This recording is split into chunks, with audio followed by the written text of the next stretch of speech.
all week, we've brought you information and pictures of children here in Texas looking for a loving home. Today, we are focusing on debunking rumors and myths about adoption. To clear things up, we have invited Rose Vanda, the Adoption Preparation Unit Supervisor, to explain. And good morning, Rose. Thanks so much for being with us. Thank you for having us. And explain to us exactly, again, quickly, how many children are needing adoption right now?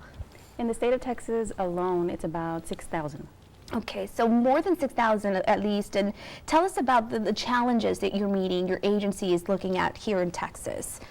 Challenges would be to identify families for children that are considered special needs referencing children older.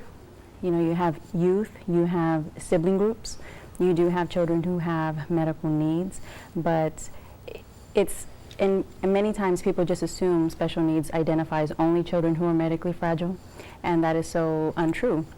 So there is a special need when you have a youth who is, 15 or older, you have a sibling group and we want to try to keep them together, and sometimes even of their ethnicities and their race. Yeah, and all week we've been touching on adoption. How can you adopt? How old do you have to be? What the requirements are? But what are some of the myths? We have a chart here that we want to present to the public. And the independence myth, let's start with that. What exactly does that mean?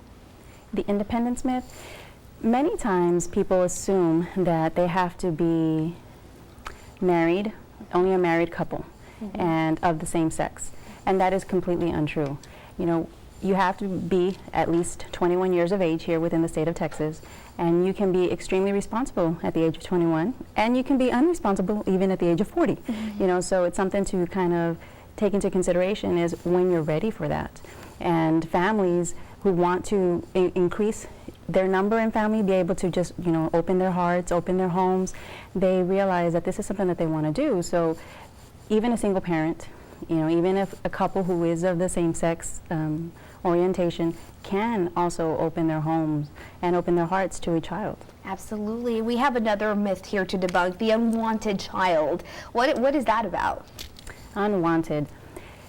I can be considered unwanted as well. That is completely, many times families go in it, and it's true, many times they go in it thinking, I just want a baby, from 0 to 2. Realistically, that is not the case when you come trying to adopt through the foster care system, because an individual child between that age is very rare. You're going to have it maybe a 0 to 2, but they're part of a sibling group. So an unwanted child for some people might be, or even for the children themselves, is if they're 15, 16, even 17, they feel unwanted because they see families are gearing more towards the younger kids as opposed to them.